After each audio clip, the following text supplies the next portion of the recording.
Assalamualaikum warahmatullahi wabarakatuh. Oke, kita lanjutkan saja ceritanya. Bab 357 Kata-kata Cucen. Saya mengerti, Xia Bei bereaksi dengan cepat. Pantas saja paman customer service itu langsung menyetujuinya bahkan tanpa meminta instruksi. Ternyata yang datang ke Huateng adalah paman customer service itu sendiri. Apakah ini cara Ling Baotang mempermalukan Bei Chen? Semua orang yang bertanggung jawab atas Bei Chen telah tiba. Tetapi Ling Baotang hanya mengirim satu paman layanan pelanggan. Ada kemarahan yang meningkat di hati Xia Bei, tapi dia dengan cepat menekannya. Tidak peduli apa, jika Ling Baotang bersedia mengirim seseorang untuk berbicara, akan ada peluang bagi Bei Chen. Setelah manajer Huateng menutup pintu kotak, paman layanan pelanggan melangkah maju dan memandang Xia Bei dengan senyuman di wajahnya. Anda adalah Tuan Xia. Anda benar-benar muda dan menjanjikan. Paman layanan pelanggan mengambil inisiatif menjangkau dan menunjukkan keanggunannya dalam kata-kata dan perbuatannya. Nama belakang saya adalah Yu. Layanan pelanggan, Xia Bei hampir berseru sambil memegang tangan paman layanan pelanggan. Halo, Tuan Kiao, saya Xia Bei. Paman layanan pelanggan memandang Xia Yanhuan dengan senyuman di wajahnya. Harimau dari keluarga Xia, Tuan Xia, saya sudah lama mengagumi Anda. Keduanya berjabat tangan. Xia Yanhuan menatap paman layanan pelanggan itu, merasa bahwa dia tampak semakin akrab semakin dia memandangnya. Bagaimana dia bisa merasa seperti dia pernah melihat orang ini sebelumnya di suatu tempat? Dari percakapan antara manajer Huateng dan dia barusan, kita dapat mengatakan bahwa pria di depannya ini jelas bukan paman layanan pelanggan biasa. Mata paman layanan pelanggan itu kemudian tertuju pada Song Yan. Memang benar keluarga Song memiliki seorang putri yang bisa menaklukkan negara dan menaklukkan kota. Meskipun Song Yan sedikit tersipu setelah dipuji, dia tetap berdiri dengan anggun dan berkata, "Halo, Tuan Kiao." Paman layanan pelanggan akhirnya melihat ke arah Chu Chen, berjalan dan mengulurkan tangannya, "Tuan Chu." Dua kata yang paling sederhana bisa mempunyai bobot yang besar. Saat ini, semua orang yang hadir menyadari bahwa paman layanan pelanggan memang ada di sini untuk Chu Chen. Chu Chen berkata sambil tersenyum, "Tuan Kiao, senang bertemu dengan Anda." Chu Chen mengangkat kepalanya dan berkata, "Izinkan saya memperkenalkan Anda secara resmi kepada Tuan Kiao. Kiao Lingyun adalah Presiden Grup Lingbao dan penerus generasi ke-9 dari Balai Lingbao."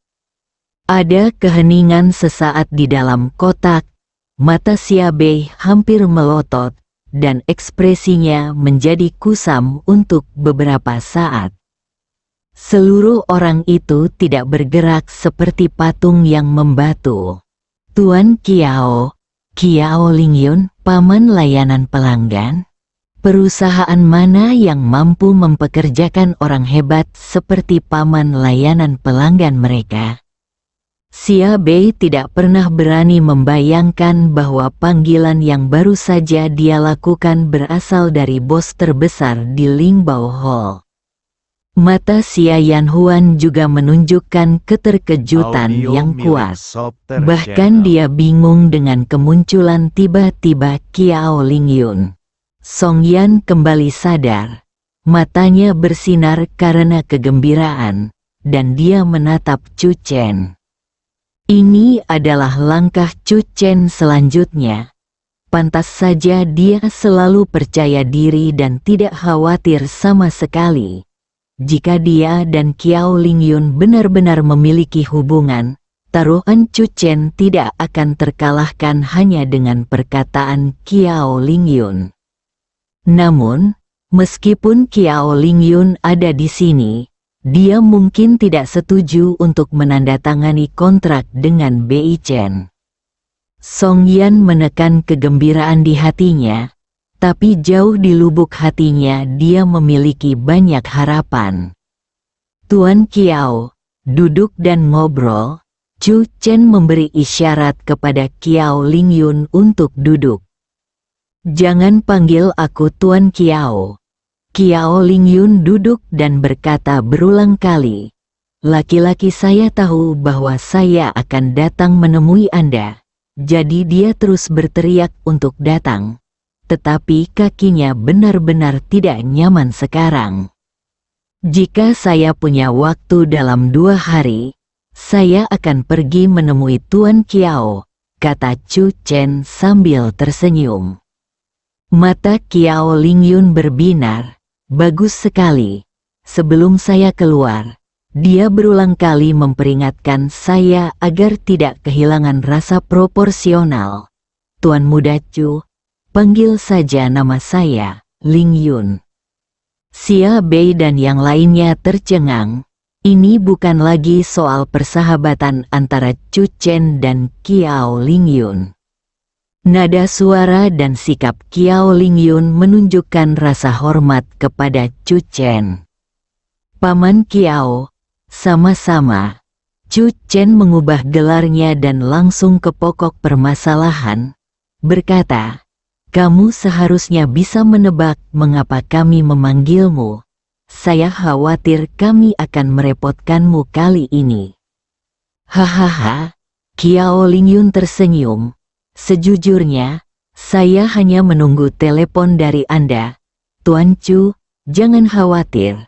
Anda memberi saya waktu yang tepat. Selama barang Anda dikirim tepat waktu, saya akan menunggu waktunya. Pada saat itu, semua 149 balai lingbao di kota Chan akan memiliki obat-obatan Bei Chen di rak mereka pada saat yang bersamaan. Bang, Xia Bei tiba-tiba kehilangan cengkeramannya pada cangkir teh dan menjatuhkannya. Xia Yanhuan dan Song Yan tidak peduli dengan kesalahan Xia Bei dan menatap Chu Chen dengan tercengang. Apakah ini terpecahkan agar Bei Chen bisa memasuki pasar Canceng dan melawan keluarga Qian? Mereka bisa dikatakan telah berusaha sekuat tenaga untuk mendorong Bei Chen maju. Namun pada akhirnya mereka dikalahkan oleh perintah pelarangan Master Qian untuk bertarung masuk pasar Canceng. Tapi sekarang, kata-kata Chu Chen langsung menghancurkan pasar farmasi Canceng. Saudara Chen, saya tidak ingin bekerja keras lagi. Xia Bei berkata pelan setelah sadar kembali. Tuan Kiao bersedia membantu kami kali ini karena Balai Lingbao memiliki hubungan dengan sekte saya. Jangan berpikir untuk meminjam kekuatan Balai Lingbao sepanjang waktu. Chu Chen memelototi Xia Bei. Selanjutnya, kita masih membutuhkan mengandalkan diri sendiri. Jika kemanjuran pil Bei Chen Johnson tidak baik, Lingbao Tang dapat menariknya kapan saja. Tetapi Anda tidak dapat menghancurkan tanda Lingbao Tang. Xia Bei buru-buru mengangguk dan segera meyakinkan. Saudara Chen, jangan khawatir. Pil Bei Chen Johnson dapat memperkuat tubuh dan menguatkan tubuh. Ini memiliki efek yang sangat baik. Saya percaya selama itu dapat berhasil disimpan di rak dan masuk pasar, akan ada banyak respon yang baik. Xia Yanhuan juga mengangguk. Saya juga yakin akan hal ini. Kalau begitu aku semakin menantikannya. Kiao Lingyun berkata, berhenti sejenak, lalu berkata, ngomong-ngomong, Aku punya teman yang memintaku untuk memperkenalkan obat jenis ini kepadanya. Kapan waktu yang tepat bagimu untuk membawakanku beberapa produk? Jadi, kemarilah. Aku akan mengirimkannya ke temanku. Xia Bei menatap Qiao Lingyun dengan penuh arti dan segera mengangguk. Saya akan meminta seseorang mengirimkannya kepada Tuan Qiao besok. Tuan Qiao, jika Anda meminta Ling Baotang menaruh obat Bei Chen di rak, bagaimana dengan keluarga Qian? Song Yan mau tidak mau bertanya dengan cemas. Jangan khawatir, Ling Baotang dan keluarga Qian, pada analisis terakhir, hanyalah hubungan kerja sama. Qiao Lingyun berkata. Keluarga Qian tidak memiliki kendali atas perusahaan mana yang dibeli Ling Baotang. Selama makan, Qiao Lingyun, Xia Bei dan yang lainnya mendiskusikan detail spesifik kerjasama. Chu Chen tidak berpartisipasi dalam keseluruhan proses dan membenamkan dirinya dalam makan. Mata Xia Bei tidak bisa menyembunyikan kegembiraannya. Dia tidak pernah memimpikannya pembalikan seperti itu. Setelah mengetahui bahwa Deng Yingchai adalah mata-mata Qian, Xia Bei putus asa untuk beberapa saat. Tetapi ketika mereka tidak punya pilihan lain, Chu Chen mengatur agar bos Ling Baotang datang dan bertemu dengan semua orang. Ling Baotang sendiri memiliki 149 cabang. Itu juga merupakan merek farmasi terbesar di Changcheng. Selama pil Bei Chen Johnson cukup efektif, pil tersebut pasti dapat dengan cepat mendapatkan pijakan di Changcheng. Xia Bei tidak sabar untuk melihat bagaimana reaksi orang-orang yang siap melihat Bei Chen mempermalukan dirinya sendiri ketika mereka melihat obat Bei Chen muncul di aula Lingbao. Bab 358. Kamu benar-benar anjing, ini belum terlalu dini. Qiao Lingyun berdiri dan berinisiatif untuk berjabat tangan dengan Xia Bei. Dengan senyuman di wajahnya. Xiao Bei, aku optimis padamu. Masa depanmu tidak terbatas. Chu Chen tersenyum dan berkata, saya mengatakan bahwa di antara 10 tuan muda dari Tianan di masa depan, Xiao Bei pasti akan mendapat tempat dan bahkan menjadi pemimpin. Merupakan kehormatan bagi saya bahwa Ling Baotang dapat menjadi batu loncatan pertama untuk pertumbuhan Xiao Bei.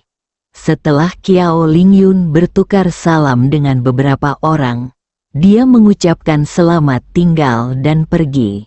Ketika sosok Qiao Lingyun menghilang di depan pintu kotak, dalam sekejap, Xia Bei tiba-tiba melompat dan melompat beberapa kali dengan penuh semangat untuk melampiaskan kegembiraan di hatinya saat ini. Aula Lingbao, Xia Bei sangat bersemangat. Dia berusaha untuk tidak kehilangan kesabaran di depan Qiao Lingyun. Saudara Chen, kamu luar biasa. Xia Bei ingin memeluk Chu Chen dan menciumnya, tapi Chu Chen menolak dan menatap Song Yan. Song Yan mengabaikan maksud di mata Chu Chen dan tiba-tiba berkata, Tuan Qiao, apakah Anda punya hubungan keluarga dengan senior Qiao itu? Istriku sangat pintar. Chu Chen berkata dengan senyuman di wajahnya. Qiao Lingyun dan senior Qiao berasal dari keluarga yang sama. Dan mereka adalah sepupu. Keluarga Qiao adalah salah satu inti dari lembah pengobatan Lingnan. Dan Ling Baotang adalah yayasan sekuler keluarga Qiao. Industri ini juga bisa dikatakan milik lembah pengobatan Lingnan. Dan salah satu majikan saya kebetulan adalah pemilik lembah pengobatan Lingnan. Song Yan memandang Chu Chen. Saya belum pernah mendengar orang ini menyombongkan diri sebelumnya bahwa dia memiliki 9 master, masing-masing lebih mampu daripada yang terakhir. Sekarang tampaknya 2 tuannya saja sudah cukup untuk membuat Chu Chen berjalan ke samping. Salah satunya adalah seorang lelaki tua dengan kedudukan yang sangat tinggi di keluarga pertama di Tianan. Salah satunya adalah pemilik Lingnan Medicine Valley. Song Yan tidak bisa tidak membayangkan betapa hebatnya 7 tuan Chu Chen lainnya. Tidak heran jika Chu Chen masih muda dan memiliki keterampilan sipil dan militer. Song Yan memandang Chu Chen dengan mata sedikit tergila-gila. Jumat depan, saat kartu BI Chen keluar, seluruh industri farmasi Changcheng akan meledak. Kami akan mulai bekerja secara normal besok dan mendiskusikan masalah BI Chen secara normal. Kita tidak boleh membiarkan Zhao Yingchai melihat apapun. Ketika BI Chen benar-benar membuka pintu bagi industri farmasi Changcheng, kami akan mengeluarkannya dan mengusirnya. Song Yan juga tidak pergi, jadi Xia Bei mengantar mereka berdua ke pintu rumah Song. Setelah keduanya turun dari mobil, penjaga keamanan melihat Song Yan dan Chu Chen dan buru-buru membuka pintu. Pada saat yang sama, matanya menyala-nyala dan dia berkata, "Kakak ipar." Chu Chen tersenyum dan melambai kepada penjaga keamanan. "Terima kasih atas kerja keras Anda." Setelah mereka berdua masuk, Song Yan melihat profil Chu Chen dan berkata, "Tanpa diduga, kamu adalah yang paling populer di rumah ini sekarang." Cara penjaga keamanan memandangmu barusan seperti melihat seorang idola. Menantu laki-laki idiot itu datang untuk menyerang Nona Bai Fumei. Kisah yang sangat menginspirasi. Tentu saja mereka semua mengagumiku. Chu Chen tersenyum dan memegang tangan Song Yan. Tangan Song Yan sedikit bergerak, tapi Chu Chen tidak melepaskannya, dan keduanya berpegangan tangan dan berjalan ke depan. "Dasar menantu bodoh, menurutku kamu berpura-pura bodoh." Song Yan tiba-tiba teringat sesuatu dan penasaran, apa yang terjadi padamu dalam 5 tahun terakhir? Chu Chen merenung sejenak dan menjawab, "Ini seperti tidur siang." Setelah disegel oleh jimat penekan jiwa selama 5 tahun, sepertinya aku telah tertidur cukup lama. Chu Chen tiba-tiba berhenti, memegang tangan Song Yan, dan menatap Song Yan. "Terima kasih telah melindungiku selama 5 tahun ini." Song Yan merasakan detak jantungnya tiba-tiba bertambah cepat. Dia tidak berani menatap langsung ke arah Chu Chen. Dia menundukkan kepalanya dengan lembut dan merasa telinganya sedikit merah. "Tidak melindungimu." Dan Song Yan mengumpulkan keberaniannya dan mengangkat kepalanya. "Apakah kamu tidak melindungiku sekarang?" Di bawah sinar bulan, 2 sosok saling menatap di tepi danau Song. Tidak jauh dari situ, Su Yuexian melihat pemandangan ini dari kejauhan, tersenyum penuh arti, lalu berbalik dan berjalan kembali ke villa. "Bukankah kamu baru saja mengatakan kamu mendengar suara Yan Yan dan Chu Chen? Mengapa kamu tidak memanggil mereka untuk makan sup?" Song Xie yang duduk di sofa dan membaca majalah. "Sup jenis apa yang harus saya minum? Tidak ada sup malam ini." Su Yuexian dengan senang hati berjalan ke dapur dan menuangkan sup dengan tegas, sambil berpikir, "Saya harus menyiapkan resepnya besok." Angin malam membelai. Chu Chen menundukkan kepalanya dengan lembut. Song Yan menyadari apa yang ingin dilakukan Chu Chen. Matanya melebar sejenak, tubuhnya sedikit gemetar tanpa sadar, dan dia semakin merasakan kehangatan dari tangan Chu Chen. Song Yan juga menutup matanya dengan lembut, bulu matanya sedikit gemetar. Chu Chen memandang Song Yan dengan lembut, seolah sedang melihat ornamen paling sempurna di dunia, tanpa cacat, indah dan indah.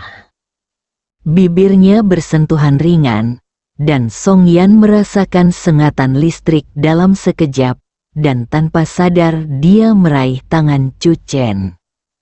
Kakak ipar, sesosok bergegas mendekat, berjalan secepat terbang. Mata Song Yan tiba-tiba terbuka lebar, dan wajahnya tiba-tiba memerah seperti air pasang.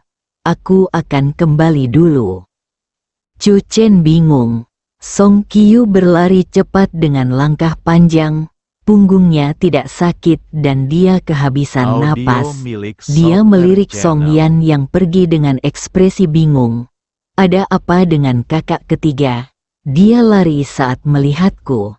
Tapi tidak apa-apa. Aku di sini untuk menemui kakak iparku. Song Qiu memandang Chu Chen dengan penuh semangat. Kakak ipar, saya telah berlatih ring kelima dari tinju 9 ring. Song Qiu mengangkat kepalanya tinggi-tinggi dan dadanya tinggi, berdiri tegak dan tampan tertiup angin. Suara angin membawa dunia batin Song Qiu. Puji aku, puji aku. Chu Chen menatap Song Qiu. Setelah beberapa saat, dia menyeringai dan berkata, ini 5 dering. Selamat, ayo pergi dan berlatih untukku di tumpukan bunga plum. Song Qiu sama sekali tidak menyadari tatapan jahat di mata kakak ipar Chu. Oke. Di tumpukan bunga plum, Huang Fu dan Yu juga masih berlatih tinju. Bakat Song Qiu dalam tinju dan menendang memang bagus, dan kekuatan Wuxiang sebanding dengan apa yang disebut Grandmaster dalam dunia tinju. Jika Song Qiu keluar ke tinju saat ini, dia akan menggantikan Chu Chen dan menjadi Grandmaster termuda di dunia tinju canceng. Namun, Song Qiu kini hanya pantas dikalahkan. Bang, bang, bang. Song Qiu dipukuli dengan sangat keras hingga dia menjerit dan jatuh dari tumpukan bunga plum berulang kali. Awalnya, Huang Fu dan Yu masih iri karena Song Qiu bisa mendapatkan bimbingan pribadi Chu Chen. Namun lambat laun, senyuman di wajah Huang Fu dan Yu semakin kuat. Sepertinya dia tidak bisa sombong di depan Chu Chen. Bagaimana tinju 9 cincin bisa menarik perhatian Chu Chen? Song Qiu sebenarnya pergi ke Chu Chen untuk menunjukkan bahwa dia telah berlatih dering kelima. Ekspresi wajah Huang Fu Heiyu berangsur-angsur menjadi tenang dan dia ingin memberi Chu Chen perasaan tenang dan tidak tergesa-gesa. Fondasimu masih sangat buruk. Kamu tidak diperbolehkan tidur malam ini. Berlatihlah sampai subuh. Chu Chen mengucapkan kata-kata kasar, lalu melirik ke arah Huang Fu dan Yu. Huang Fu dan Yu diam-diam panik, dan berusaha keras untuk menjaga ekspresi mereka. Tetap tenang. Chu Chen mengangguk ke arah Huang Fu dan Yu, berbalik dan pergi. Huang Fu dan Yu merasa lega. Untungnya, mereka menyadarinya tepat waktu dan lolos dari bencana. Setelah melihat punggung Chu Chen menghilang sepenuhnya, Huang Fu dan Yu Chai berjalan ke sisi Song Qiu. Song Qiu terbaring di tanah, terengah-engah. Lihat dirimu, kamu baru saja berlatih 5 dering, dan kamu pergi untuk pamer di depan Chu Chen. Apakah kamu tidak ingin berkelahi? Huang Fu dan Yu menghela nafas. Hei, Paman Huangfu, kamu tidak tahu. Selama latihan tinju hari ini, perasaan antara Song Qiyu, Huangfu dan Yu juga memanas tajam. Song Qiyu dengan lembut mengusap wajahnya yang bengkak dan nyeri. Tetapi wajahnya menunjukkan senyuman. Aku baru saja mengetahui bahwa kakak iparku dan 3 saudara perempuanku ada di dalam danau. Potonglah mereka. Huangfu Heiyu, saya tidak tahu apakah saya lajang atau tidak. Tapi kamu adalah anjing sungguhan. Huangfu dan Yu berdiri diam dan pergi berlatih tinju sendirian.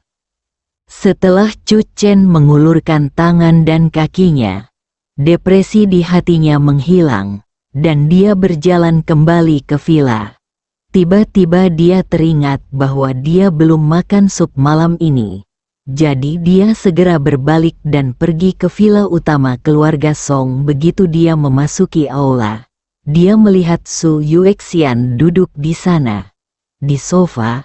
Bu, di mana supnya malam ini? Su Yuexian mengangkat kepalanya karena terkejut. Sebentar, Chu Chen tidak bisa menahan diri untuk tidak bertanya lagi. Tidak ada sup malam ini?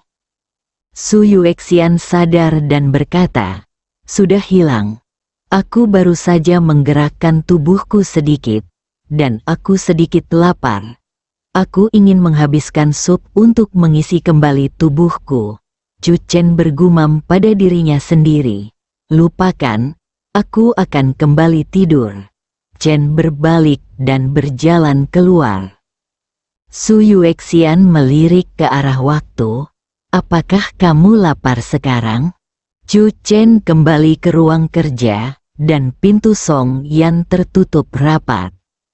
Chu Chen tidak bisa menahan diri untuk tidak mengingat perasaan bibirnya yang menyentuh momen di tepi danau itu.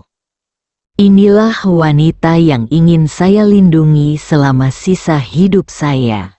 Sudut mulut Chu Chen sedikit terangkat tanpa sadar. Setelah Chu Chen mandi, dia kembali ke tempat tidurnya dan berbaring. Ponsel yang diletakkan di samping tiba-tiba berdering. Chu Chen mengangkat telepon dan tersenyum tipis. Saudari Tao. Chu Chen, sesuatu telah terjadi. Suara Jiang Yingtao serius. Salah satu penyelidik kami yang menyusup ke dermaga Qianye telah kehilangan kontak. Chu Chen tiba-tiba duduk dari tempat tidur. Apakah ada situasi khusus lainnya? Adakah yang bisa dihubungi? Juga, apakah ada kabar dari Ning Zimo? Chu Chen merasa tidak nyaman. Dia selalu merasa dermaga Qianye adalah tempat yang berbahaya. Jadi dia mengirim Tao Luo Yun ke Pengcheng untuk diam-diam melindungi Ning Zimo. Namun, Ning Zimo berada di dermaga Qianye. Jika sesuatu terjadi secara tiba-tiba, penganut Tao Luo Yun tidak akan bisa menyelamatkannya. Saat ini, untuk memastikan keselamatan penyelidik lain, kami belum mengambil tindakan apapun.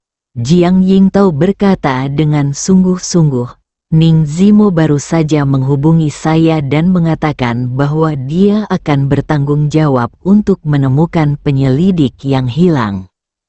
Apakah kamu gila? Kamu ingin Ning Zimo menemukannya? Ekspresi Chu Chen berubah dan dia tanpa sadar berteriak, Ning Zimo hanyalah seorang pejuang biasa. Dalam hal profesionalisme, dia jauh lebih rendah daripada penyelidikmu.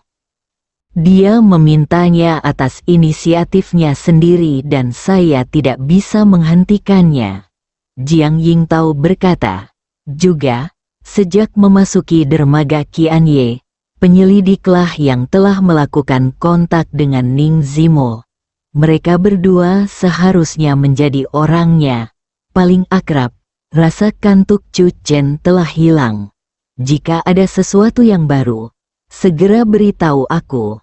Setelah Cucen menutup telepon, dia menjadi semakin gelisah. Bersambung.